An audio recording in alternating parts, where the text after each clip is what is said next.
ওরা ভাবে বিদেশ মানেই স্বপ্ন, ডলার গোনা জীবন, আরাম আর আরাম। কেউ দেখে না ভোরের আগে ঘুম ভাঙে, রাত পেরিয়ে ঘুম আসে।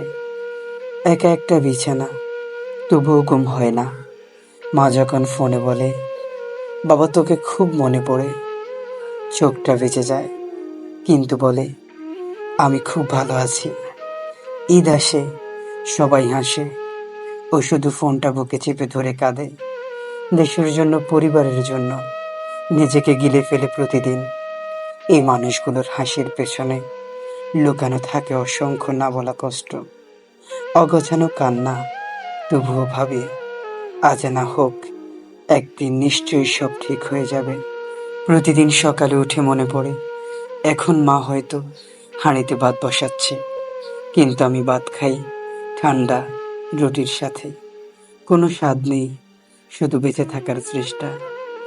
বন্ধুরা যখন আড্ডা দেয়, আমার তখন সময় কাটে বস্তা টেনে, ইট পার করে। চোখ বন্ধ করলে গ্রামের রাস্তা ভেসে ওঠে, যেখানে হেঁটেছিলাম ছোটবেলায় নির্ভাবনায়। এখন সেই পথ হাজারো মাইল দূরে। সেই হাসি, সেই ছেঁড়া মুখগুলো শুধু ভিডিও কলে এসে বলে, ভাই কবে আসবি? কবে আসবো জানি না। জমানো টাকা তো বাড়ি ভাঙা চাঁদের নিচে। বাবাকে বাঁচায়, নিজের শখকে পুড়িয়ে সবার স্বপ্ন জ্বালাই আমি।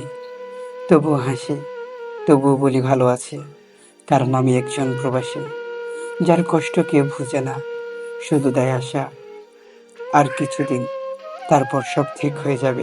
হ্যাঁ, এটাই হচ্ছে একজন প্রবাসীর জীবন। এই কথাগুলো শুনে বা পড়ে অনেকেই কষ্টের চোখে পানি ধরে রাখতে পারবে না।